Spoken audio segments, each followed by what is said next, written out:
This is The Herd, wherever you may be and however you may be listening live in Los Angeles, iHeartRadio, Fox Sports Radio, and FS1. Christine Leahy is joining me on a Thursday. It is great to be here. We were in Miami for a couple of days. Yes. And that was a lot of fun. And something happened in Miami that is happening now in Las Vegas. And I saw it happening last night at the ESPYs in Los Angeles. Something is happening. Okay. And I don't remember this happening, so let me start with this. A list came out of the most valuable sports teams in the world, according to Forbes. Forbes is in the money business. The Dallas Cowboys are back on top, over $4 billion. The Yankees are second, worth almost $4 billion. And the Lakers in the top 10, $3 billion. That's kind of a steal. What do they have in common? Lonzo to the Lakers, Aaron Judge to the Yankees, Dak Prescott to the Cowboys. I don't ever remember this happening in my life, where the three biggest names in football, basketball, and baseball in America, Cowboys, Yankees, and Lakers, sorry Celtic fans, sorry Red Sox fans, sorry Packer fans, the biggest names in the sport are the Cowboys, the Yankees, and the Lakers. And they've all got their emerging young star at the same time. And here's what's really interesting. You talk about MVP, most valuable. When you can get a young emerging star with these three organizations, this is the least popular they'll ever be. Dak Prescott, this is the least popular he's ever going to be. Aaron Judge, least popular. Lonzo Ball. Think about how popular these guys are and have very little of their career even started. That what are three things that we largely don't care about? The NFL preseason, the NBA Summer League, and an exhibition to hit baseballs. Those are three things in my life we don't really care much about. And yet Dak in the preseason, Lonzo in the Summer League, and Aaron Judge in the Home Run Derby are breaking television records. I mean, Bryce Harper's a baseball player. He's at the All-Star game. He's mic'd, and here's what he wanted to talk about on Tuesday night. How do you think Dak's going to be this year? I think it'll be. I have not met a more impressive young player coming into the NFL in the time I have covered. Oh man, he's fun to watch. I mean, watching him on Sundays and Mondays, Thursdays. I mean, that guy, him and Zeke. I mean, unbelievable. Just a lot of fun. Biggest star in baseball wants to talk Dak Prescott. What does that tell you? So when LeVar Ball says big baller brand's worth $1 billion, you watching the Summer League? You watching the sellout crowds? You watching the merchandise sales? You watching that game last night? Yankee ratings are up 40%. And Aaron Judge is still being introduced to the country. Headlines, drama, relevance, maybe titles. Never in my lifetime. Lakers, Yankees, Cowboys. All at the same time with emerging young stars to carry the franchise for the next decade. Really, really exciting. Let me go to specifically Lonzo Ball. Last night, he was good. 36 points, 11 assists, 8 rebounds. LeBron James, who generally doesn't like young players, was sitting courtside. The crowd was buzzing. Felt like a tournament game. And my prediction was that Lonzo Ball may have a crazy dad, but he is going to break attendance and television rating records in the Summer League. Well, it's happening. And last night he was really good. And I've said I think he's as good as any player in college basketball last year. Put my neck out on the line. I feel he's going to be a great, great player. I don't think he's going to be a 29-point-a-game guy. That's not his game. It was never Magic's game. I think LeBron's a better passer than a scorer, frankly. But this goes back to something I believe in. Right now, we live in a very fragmented world. I'm a little older, even older than Christine. She's in her 30s. I'm in my 50s. So I grew up with 3 networks, ABC, NBC, CBS. Christine mostly grew up with 4, ABC, NBC, CBS, Fox. Mm-hmm. And then both of us have lived through this expansion of cable. And now there's streaming. And tech is just elevating all this. It's a very fragmented world. You used to be able to come to work any day of the week and say, hey, did you watch that TV show last night? Cheers, MASH, everybody watched it. Did you watch? The only thing now that everybody watches is sports. The Super Bowl, the finals. You can come into work and say, hey, did you see that big game last night? And generally after a big game, people say, oh, yeah, I watched that big game last night. We don't watch sitcoms. We don't watch drama. Netflix, networks, Amazon, Hulu. They're all over the place. It's all fragmented. This is why I love what the Houston Rockets are doing. Because they're going to get so much free press from Chris Paul and Carmelo Anthony. It's 9 months of us talking about him. And in a fragmented sports world, Daryl Morey, the GM, realizes, get talked about, be discussed, create your own momentum. Do you think the UFC is paying Conor McGregor $100 million to get his butt kicked by Mayweather? No. They are paying him in a fragmented world to sell pay-per-view numbers. That's it. It's not about the fight. It's about selling the fight. And nuance is dying, and subtlety is dying, and penny pinching like the Celtics, it's dying. In this world, you've got to create momentum.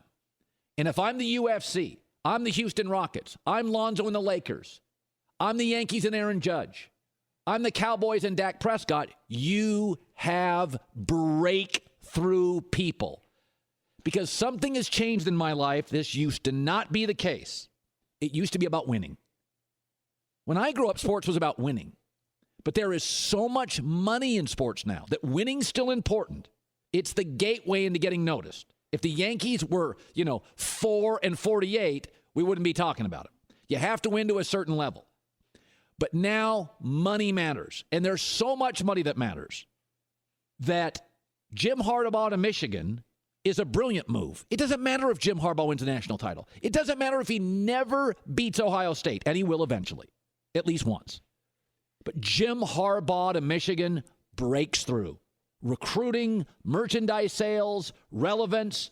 Jim Harbaugh now owns the 5 months of the offseason. His next goal is to own 5 months of the offseason. Alabama, historically, last 7-8 years, they're owning the season. So the only hat to sell out at the Major League Baseball All-Star game was not the Marlins. It was the Yankees. So we live in a different time now. And so people can criticize Dak and criticize Lonzo and say Aaron Judge, it's too early. And Conor McGregor's crazy. But in a broken up world of a zillion choices that I didn't grow up with, and now it's my reality, it is really remarkable what we're seeing. Embrace it, man. Don't fight it. Lonzo and the Lakers, this is the least talked about they'll be for a decade. Aaron Judge and the Yankees, it's just starting. Dak and the Cowboys, doesn't matter if any of those guys win titles, and I think they all have a chance to. Baseball's a little harder, but I think the Yankees, with their young talent, will win a World Series. This is the least we're going to talk about them. It's a very exciting time in sports, and a lot of people fight this stuff. It's not ending.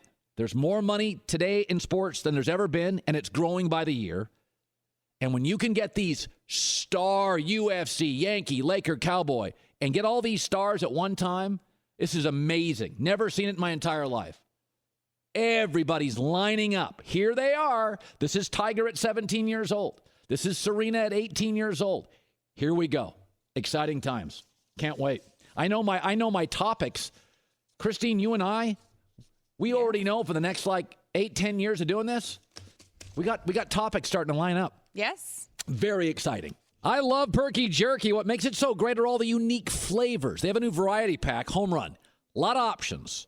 Listen, life gets boring fast. Try a different flavor. Every game, special offer, 40% off all multi-packs. The best tasting jerky on earth, guaranteed. So Conor McGregor and Floyd Mayweather have begun their tour. Today they're in New York. They started in L.A., then Toronto, then New York today, and London Friday. Quite a road trip. By the way, you notice this tour has happened this week. Shows you who's organizing this tour, the UFC. This is why they're more relevant now than boxing. The slowest week of the year in sports. This has been, in my career, the slowest week of the year in sports, and they picked this week to have a tour. Now, that's pretty smart now, isn't it? Free agency sort of ends. All-Star game, there's no baseball games really being played, just an exhibition. Football camps are a couple weeks from starting. Dead period, they pick this.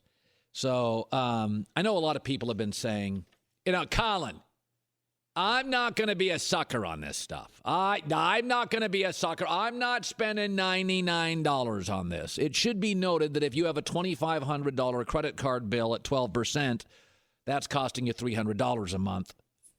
3 times what just buying this fight with buddies would cost. So the tour continues. Here's Floyd Mayweather taking his shots at Conor McGregor yesterday. Let's roll this tape. We already know this right here. He like to quit. What the is that? The is that? Talking about how tough you is. Talking about you got pride in you. Talking about you are killers. Real killers don't quit. You don't even know nothing about true fighting. You've never been in there. You're against little boxers afraid. You're against a different animal here, Floyd. Okay, then Conor McGregor. Then it was Conor McGregor's turn. Much more entertaining to take shots at Mayweather. Life is so good. How do I look?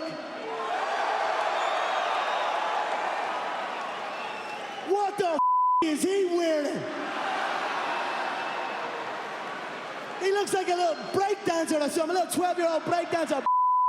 What the He's 40. You're 40 years of age. Dress your age. Carrying a school bag on stage. What are you doing with a school bag on stage? You can't even read. 40 years old carrying a school bag.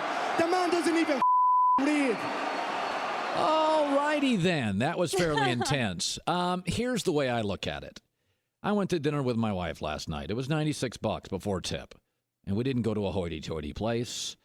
If you have a $2,500 credit card bill at 12%, you're paying $300 a month.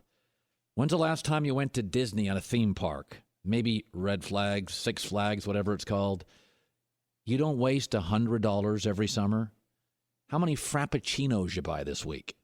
It's $100. Get a couple buddies. How do you not watch that fight? It's August. There's no NBA. There's no hockey. Baseball's what they call the dog days in August. There's no NFL yet. How am I not going to buy that fight? How am I not? Well, I don't want to be a sucker. You do get, let me ask you this. Have you ever in your entire life bought something based on an ad? Food, a car, clothes. Well, how did you first find that car or that iPhone or that? An ad.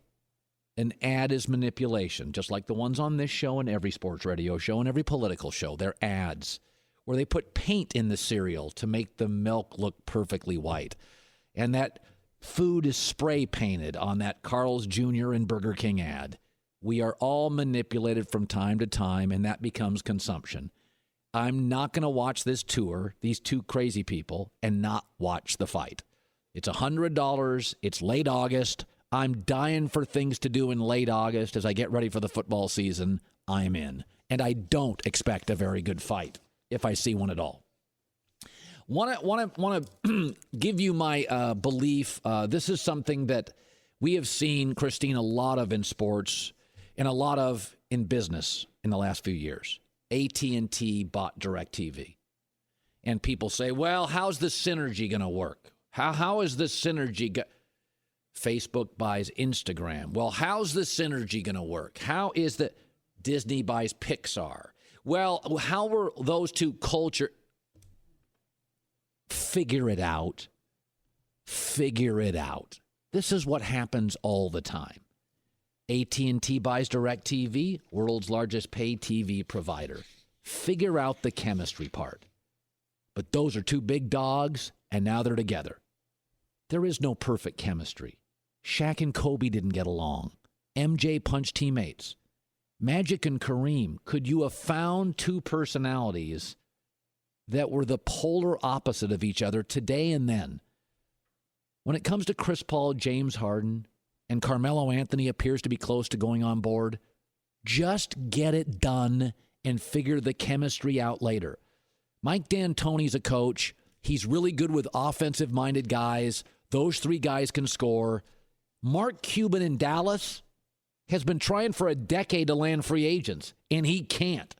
Houston decided we want free agents. A week later, they're going to land their second big one. Just listen, too much is made of, well, will they get along in baseball? Do you really believe that all 25 guys in a locker room get together? Baseball's got huge cultural and language barriers. Some don't even communicate. You think the Dodgers all in on Yasiel Puig? I mean, half the pitchers can't stand him. In the NFL, do you think all 50 guys get along? They break them up at halftime at practice. Offensive guys right, defensive guys go left. When the Red Sox went through their most amazing run ever, you could not find two more unique personalities than the rigid Curt Schilling and the playful Manny Ramirez. They weren't best friends. Chris Paul is 32 years old. Carmelo Anthony is 33 years old. And James Harden's going to be 28 years old. These are NBA adults.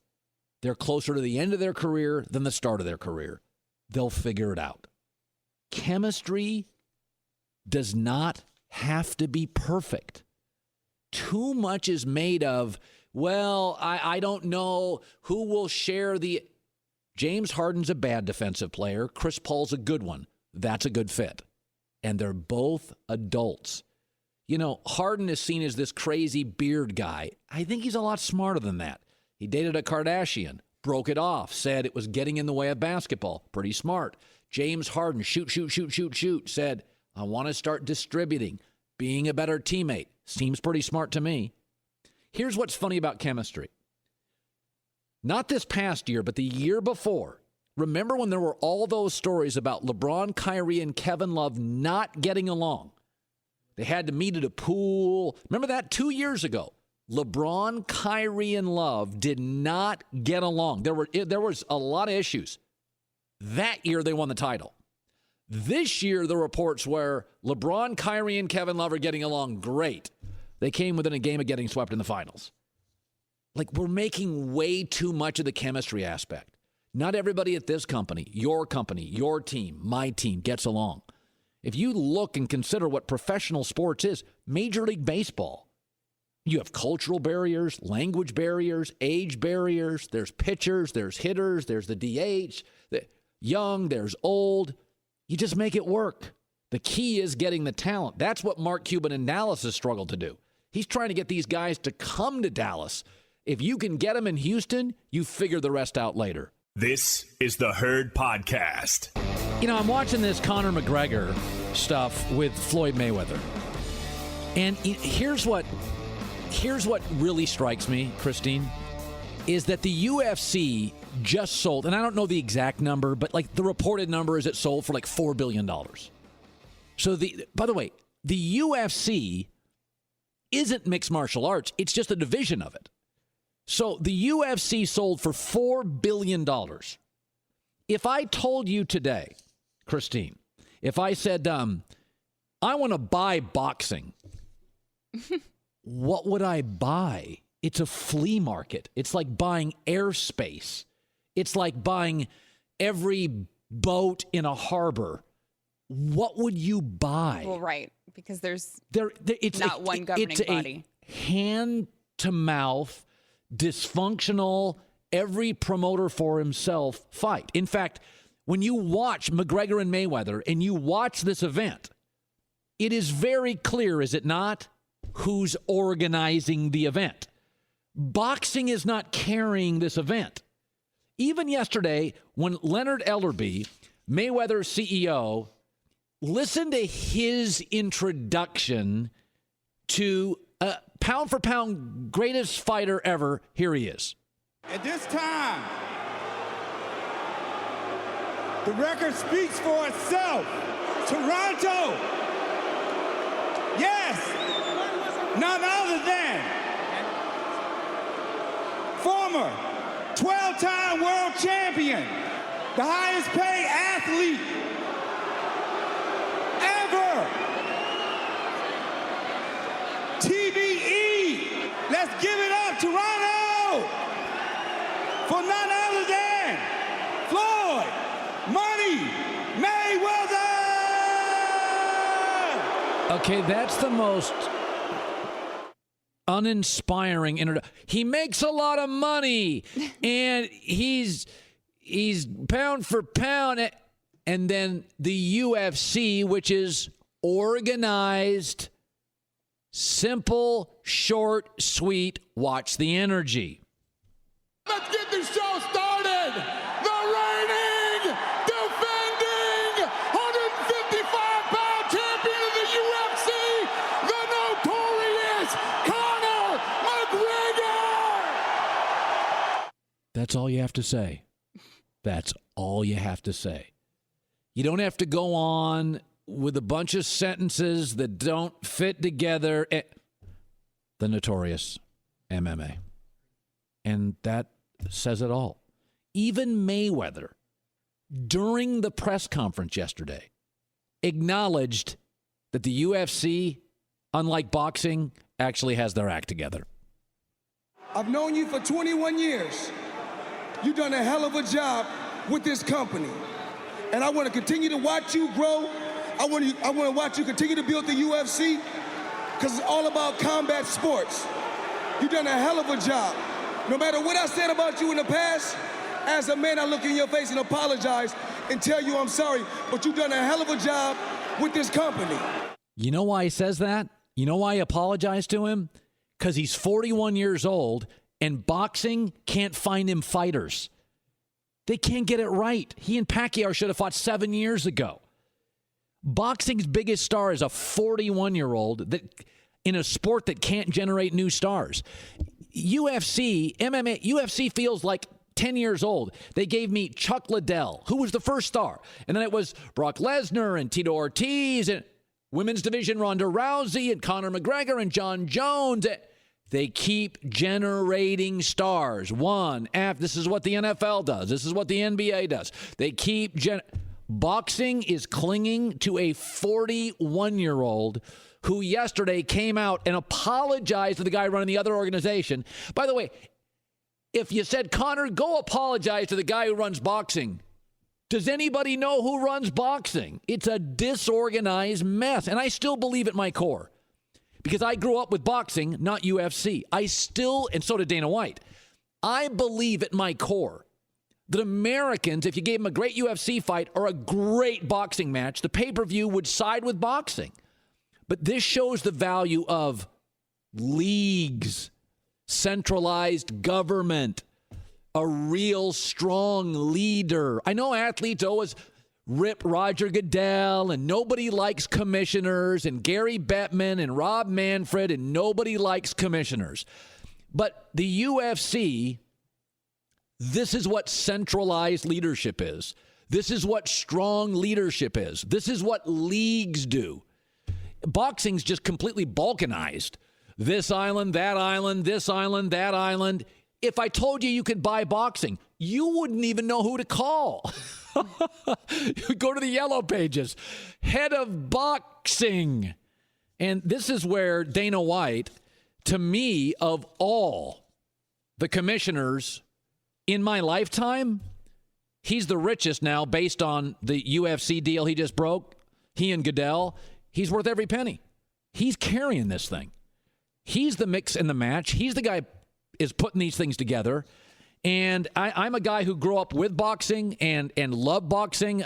My first job out of college was in Vegas. I was doing AAA play-by-play in baseball and doing a little boxing, and it was as good a time as I've ever had in this business. But it's never been organized. It's just Don King had his guys, and Bob Arum had his guys, and whoever could make the most. It was never central. I never got the George Foreman, Mike Tyson fight I wanted. Pacquiao, Mayweather in their prime, they never gave me that. I get the fight I want to watch in UFC.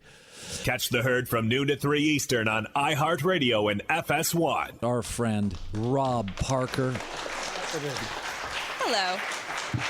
So McGregor Mayweather, yesterday it was ugly and personal. And how old are you, Rob? I'm 53. Okay, so you're a veteran. Yes. And you're a guy that still loves baseball. Absolutely. You're a Hall of Fame voter in baseball. Hall of Fame voter, 31 years in the business. Love it. Okay, so what do you make of the vulgarity, the swearing, the real personal attacks by Conor McGregor? And racial overtones. Colin, there's no other way to look at this. I'm very disturbed by it. I'm bothered by it. I'm offended. I think Conor McGregor's tone of calling a black man, 40 years old, a boy, and dance for me is offensive. It just is. I don't want to hear that he's from another country and he doesn't realize what he's saying. He knows what he's saying, and it's wrong. And they should stop that conversation. And I'm not saying that Mayweather, I get it. It's a fight. You're trying to hype it up, get people worked up, but not in this tone, which is really, really bad and comes off as racist to me. I'm offended. What if, not to be a devil's advocate, but if somebody said Mayweather's had lots of allegations, has not been the best human, has been a really... Go after all that stuff that's on the record. I don't have a problem. I mean, he brought up the IRS stuff. Go for all that. That's on the record. A boy calling a grown black man a boy is offensive, and he shouldn't do it. And I'm telling you, this is the first time. I didn't think this fight was headed this way, but I think it's fallen along racial lines. And for the first time, Floyd Mayweather is not a favorite of all black people, but I think all black people will be pulling for Floyd Mayweather in this fight because of the tone set by McGregor. I really believe that. Well, I think, Jason Whitlock has suggested that, and I don't think he's wrong. I think these are both such polarizing figures, some for Mayweather's actions, often for McGregor's words. But I think some of that exists and always has in boxing, the racial lines. You mean like the great white hope kind of thing? I mean, I agree. But I really didn't look at it that way until Until this? Until this. I mean, really, I didn't think of it. I really didn't. There are a lot of people who don't like Floyd Mayweather, who are black. Who just don't like him. I don't like his. I've said before, if you treat women like that, I'm going to struggle.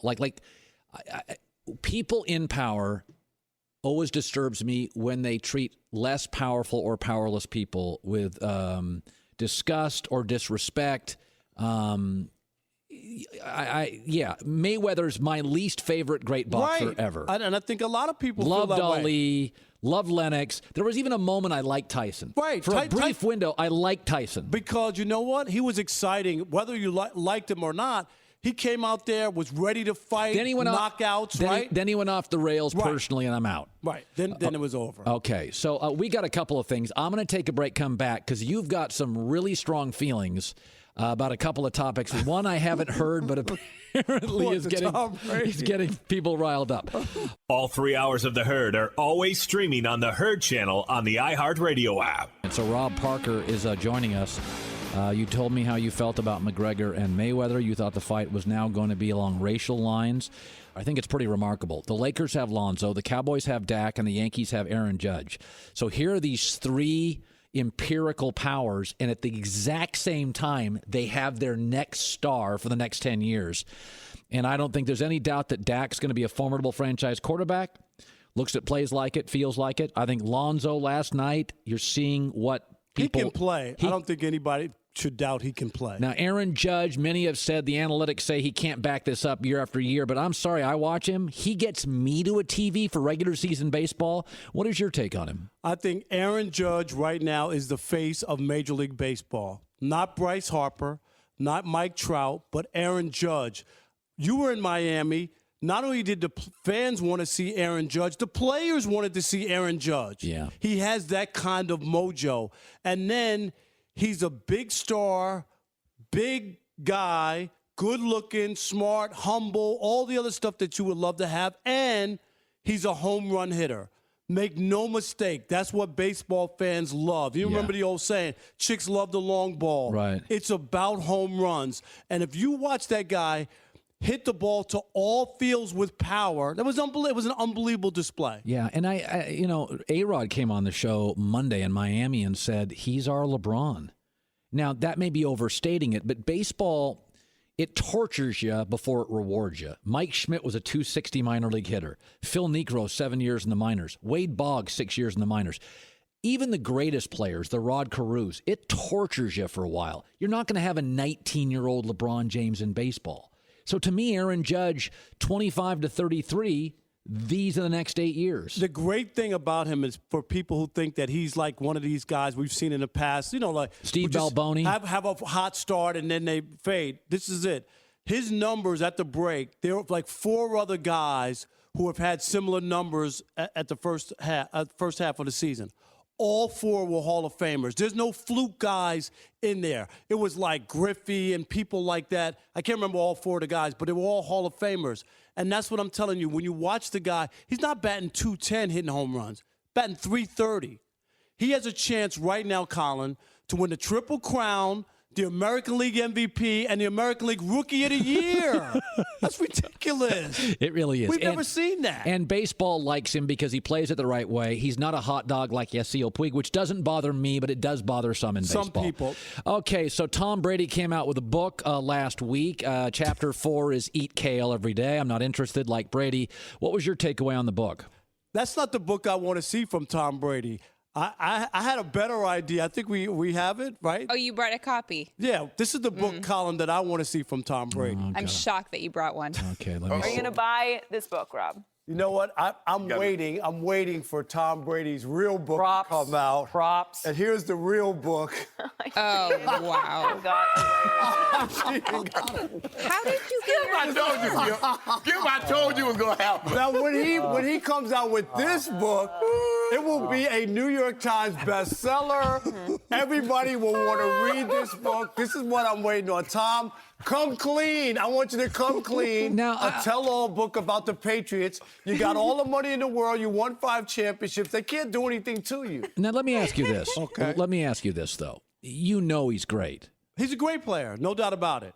But the difference between him and Derek Jeter to me had a flawless career. Played 20 years, won 5 championships. There are no demerits, no marks. Tom Brady, for as great as he is, there's questions. And anybody else, I don't know why Tom Brady and the Patriots get away with it. You can't consider him or Bill Belichick to be the greatest coaches when they had a cheating scandal, which I'm telling you, Which one Colin, is this? Well, we could talk about Spygate. Well, I wouldn't call that a cheating scandal. It was a scandal. It was a tape. Well, that wasn't run by Tom Brady. Well, but Tom Brady, who benefits from knowing what the defensive signals are? So you think he asked Bill Belichick to do it? No, I'm just saying I doubt he said to Bill Belichick, I don't want to know what they are or any help. All I'm saying is that is a reflection of the organization. And also the Deflategate, which is another one. And trust me, there's more stuff out there, and maybe it's going to happen years later. Somebody, disgruntled employee, will write a book, and we'll find out all about it. John Wooden is the greatest basketball coach probably of our lives. And I don't remember, I don't remember the John Wooden teams. It's mostly stuff I've read. But he had Sam Baker, I think was the name of the booster. Pete Carroll was great at USC, and now they're on probation.